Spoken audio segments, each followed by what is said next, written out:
안녕하세요. 저는 IELTS를 공부하고 있는 학생입니다. 어떻게 첫 번째 시험에서 5.5를 맞았는데 한 달 만에 7.0까지 오를 수 있었는지 그 비법에 대해서 공유를 하고자 합니다. 저는 7월 14일에 첫 번째 시험, 그리고 8월 18일에 두 번째 시험을 이렇게 봤습니다. 첫 번째 시험에서는 오버롤 6을 맞게 됐고요. 그리고 성적은 이렇게 됐습니다. 준비 기간이 딱 한 달밖에 없었는데 그 한 달 사이에 제 점수는 이렇게 변했습니다. 보시면 알 수 있듯이 저는 라이팅에서 가장 큰 변화를 얻어왔는데요. 어떻게 첫 번째 시험에서 5.5를 맞았는데 한 달 만에 7.0까지 오를 수 있었는지 그 비법에 대해서 공유를 하고자 합니다. 저는 처음에 제가 5.5를 받았다고 했잖아요. 가장 강점이 라이팅이라고 생각했는데 그 부분에서 점수가 5.5를 받게 되어서 되게 당황했고, 그래서 그 다음 시험에서 더 열심히 준비한 것도 있습니다. 라이팅 공부를 시작하기에 앞서서 저는 두 개의 사이트를 소개를 해드리고 싶은데요. 첫 번째 제가 생각하는 꿀팁 사이트, 꿀 사이트는 라이팅9이라는 사이트가 있어요. 거기에서 보면은 하루에 한 번씩 계속 문제가 업데이트 되는 걸로 알고 있고요. 문제도 되게 다양하게 많이 업데이트가 되고 있어요. 그 라이팅9을 저한테 소개시켜준 친구는 실제로 자기가 봤던 시험 문제가 그 사이트에 나와서 저한테 소개를 시켜줬었습니다. 라이팅9을 저는 적극적으로 이용하면서 저만의 템플릿을 만들었고요. 그리고 그거를 몸에 익히려고 굉장히 많이 노력을 했습니다. 그리고 라이팅9에 보면은 문제만 나와 있는 게 아니라 점수별로 다른 사람들이 풀었던 그런 것들을 볼 수가 있어요. 그걸 보면서 가장 고급스러워 보이는 것, 아카데믹해 보이는 단어들, 프레이즈들을 가져와서 좀 제 템플릿에 같이 넣으려고 노력을 많이 했습니다. 두 번째 제가 소개하고 싶은 꿀 사이트는 모두가 사용하고 있는 챗 GPT입니다. 다들 무료 첨삭해주는 학원 많이 다니잖아요. 물론 저도 과외를 병행하기도 했지만 제가 가장 많이 첨삭을 받은 사이트는 챗 GPT입니다. IELTS 점수 기준으로 9점 만점에 몇 점인지 평가해주고 더 나은 문장으로 구성을 해서 나한테 다시 알려줘. 이래서 그 첨삭을 바탕으로 또 더 업그레이드된 저만의 버전을 만들려고 노력을 했습니다. 사이트 소개는 여기까지 하고요. 저는 태스크 1과 태스크 2를 나눠가지고 말씀을 드리고 싶어요. 왜냐하면 제가 썼던 전략이 다르기 때문이에요. 저는 처음에 태스크 2보다 태스크 1을 더 어려워했었어요. 제가 여기서 쓴 전략은 같은 단어를 얼마나 많이 알고 있냐입니다. 예를 들어서 그래프를 할 때 올라갔다 라는 단어 한 개이지만 여기서 쓸 수 있는 말은 예를 들어서 rise, level up, escalate, increase 이런 식으로 있잖아요.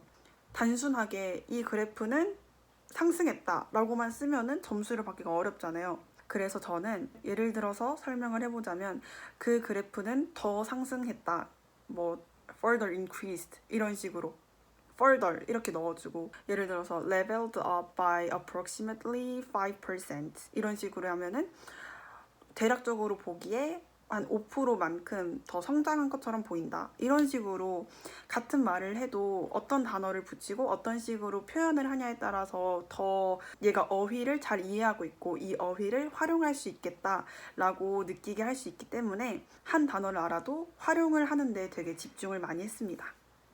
진짜 어휘를 다양하게 사용하는 것이 IELTS 핵심이라고도 저는 생각을 하는데요. 그렇기 때문에 아까 말씀드렸던 것처럼 approximately를 roughly, around 이런 식으로 계속해서 바꿔주려고 했고, 그리고 태스크 1이 150자 정도잖아요. 그러면 전 이 150자를 쓸 때만큼은 2번 이상 같은 단어가 들어가지 않게 하려고 굉장히 노력을 많이 했습니다.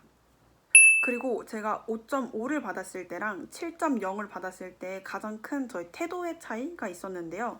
5.5를 받았을 때는 저는 문장 구성을 자유롭게 하지 않았고 템플릿이 있었어요. 예를 들어서 시작할 때 첫 번째 문장 시작할 때는 the supplied graph shows 이런 식으로 시작을 해서 그 다음에 문장 할 때는 it is evident that 이런 식으로 막 시작을 했어요. 이런 템플릿이 있고 이런 것을 아는 것은 물론 시험장에서 시험 보는 시간을 단축시키는데 너무 도움이 되지만 저는 이런 템플릿을 활용했을 때 가장 큰 문제점은 말이나 이런 단어들이 어떤 뉘앙스를 주는지 전혀 생각하지 않고 내가 쓰려는 이 말에 이게 어울리는지 생각하지 않고 고민하지 않고 이것을 그대로 갖다 썼다는 점인데요. 그러다 보니까 제가 구성한 이 구성안이 깔끔한지도 모르겠고 그러다 보니까 당연히 논리력도 떨어져 보였겠죠. 7.0을 받았을 때는 논리력을 올리려고 많이 노력을 했습니다. 태스크 1이 미니멈 써야 되는 게 150자잖아요. 그럼 저는 진짜 많이 써봤자 170자, 평소에는 무조건 150에서 160자 사이에 쓰려고 노력을 많이 했어요. 그래프가 1개, 2개 이렇게 나오잖아요. 그러면은 내가 잘 쓸 수 있는 거를 위주로 채택을 했어요. 7.0을 받았을 때 pupil이라는 단어가 나왔어요. 그러니까 이제는 이게 어린 학생들이라는 걸 검색해서 알았는데 그때 당시에는 pupil이 뭔지 몰랐단 말이에요. 단어도 이 단어의 뜻이 뭔지 알아야 활용을 해서 쓰잖아요. 다른 말로 pupil 아니면 student, children 이런 식으로 바꿔서 쓸 텐데 pupil이 뭔지 모르니까 저는 그 pupil이 들어있는 그래프는 다 보지도 않고 딱 한 줄 적고 나머지는 이 위에 있는 그래프로만 구성을 하고 나왔어요.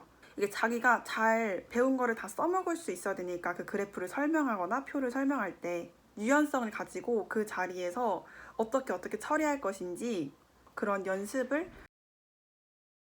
그리고 태스크 1은 아무래도 그래프, 표, 맵 이런 거에 대한 문제잖아요. 이 그래프나 표를 설명할 수 있는 단어들을 많이 아는 것이 중요하다고 생각해요. 그래프 하면 가장 핵심이 숫자를 얘기를 해야 되잖아요. 그냥 이건 35%야, 15%야 하다가도 50%가 나오면 50%라고 하지 않고 이거는 half야, 뭐 quarter 이런 것도 알아두고 2배, 3배 이걸 어떻게 적는지도 알아두면은 되게 좋은 것 같아요, 저는. 그리고 이 그래프가 한 개는 이렇게 올라가고 한 개는 이렇게 내려가는 그래프가 있다고 치면은 이거는 반비례하는 그래프잖아요.